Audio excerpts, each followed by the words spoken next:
You're welcome back to the Lunchtime Show. The text line for your messages 53106. This is Damien Kyberd.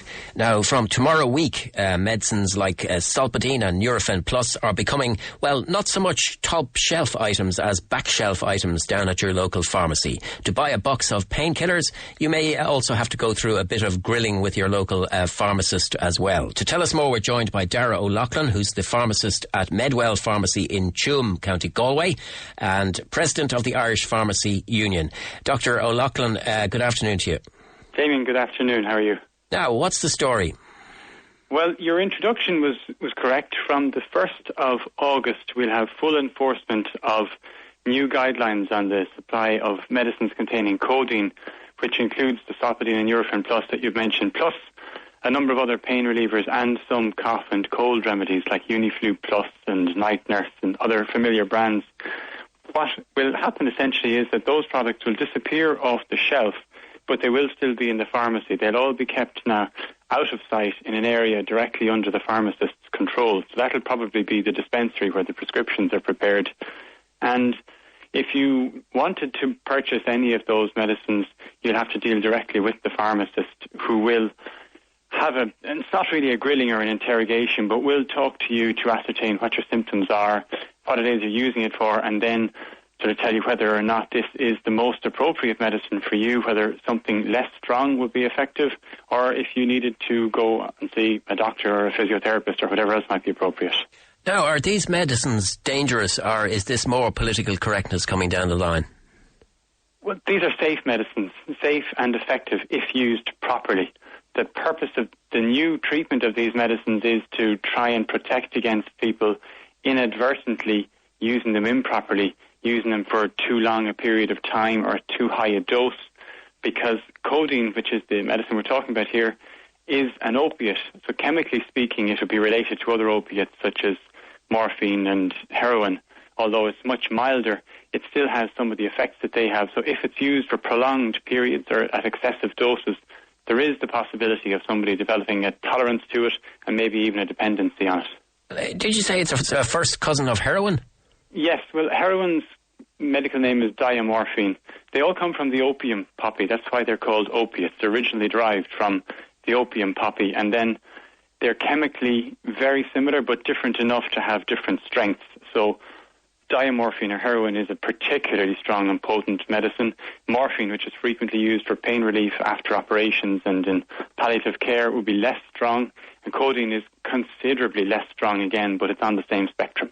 Well, I think they've already reduced the number of tablets you can buy, and now they're putting them in the back of the shop, so to speak. Are we heading towards prescription-only painkillers? Well, that would be a decision that the Irish Medicines Board would make. They're the organisation, the state body that regulates medicines.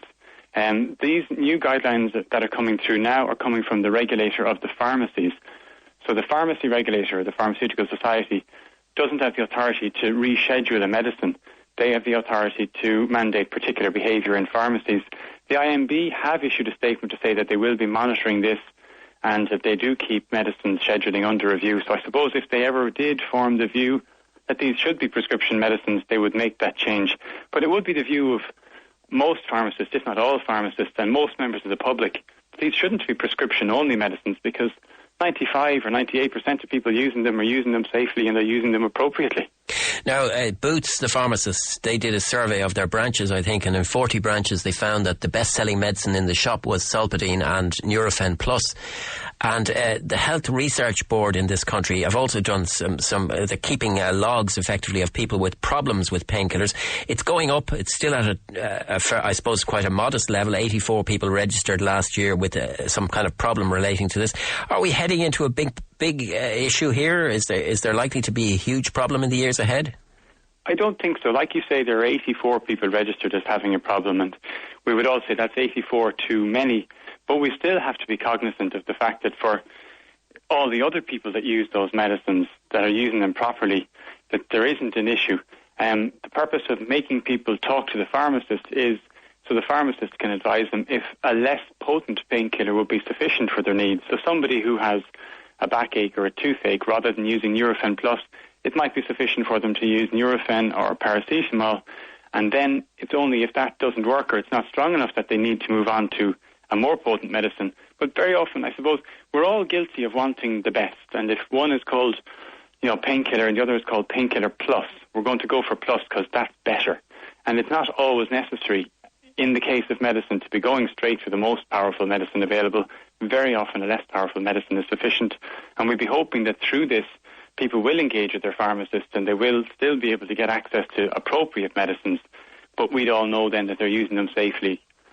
Darragh O'Loughlin, how is this all going to be enforced? Is it true you have inspectors out on the road? There are inspectors on the road working for the Pharmaceutical Society, which is the pharmacy regulator.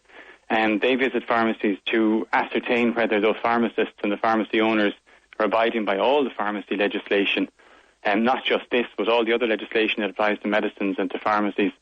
And they will be working, I won't say undercover, but we understand that they will be sending people in to visit pharmacies to ascertain whether these guidelines are being complied with. What, they'll pretend they're customers, effectively? Yeah, that's the intention. And if a pharmacist doesn't obey the law, what will happen? Well, it isn't a law, it's a professional guideline. So pharmacists who don't comply with professional guidelines are accountable to the regulator, who can, I suppose, initiate some sort of disciplinary procedure. We don't really see that happening because we believe that most pharmacists are going to comply with these. And if for people that are identified by pharmacists as having a problem with painkillers, what's going to happen to them? Are they going to be sent to the nearest doctor? Yep, they'll be referred either to their GP or potentially to one of the more anonymous centres that can deal with drug dependency problems, such as the Rutland Centre and local equivalents. It can be, if people are dependent on a medicine and they already know they are, and they can potentially go from one pharmacy to another to purchase the medicine, it's very, very difficult to deal with that situation, because if somebody comes in, you're not familiar with them and you don't know whether they've had this yesterday or the previous day, but they have an extremely plausible story, the likelihood is that people who are determined to get their hands on these medications, even though they're using them unsafely or incorrectly, will still be able to do so.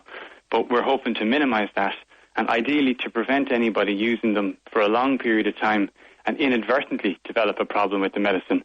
And it also helps to deal with the issue of rebound headaches. And what's that? If a person suffers from headaches repeatedly, very often by taking a pain reliever, the headache will go away. But once the pain reliever has worn off, the headache returns. And the reason it's come back is it's actually a reaction to the painkiller. It's a specific reaction that some people will suffer and not others. But they might think that what they have is a stress issue or a headache issue, tension headaches. But what's really happening is the medication they're taking to treat the headache is actually causing it. OK, well, we'll see how the changes work. The kick-in date is the 1st of August, I do believe. Darragh O'Loughlin, pharmacist from Tuam, County Galway, President of the Irish Pharmacy Union. Thanks for joining us here on the Lunchtime Show on Newstalk 106 to 108.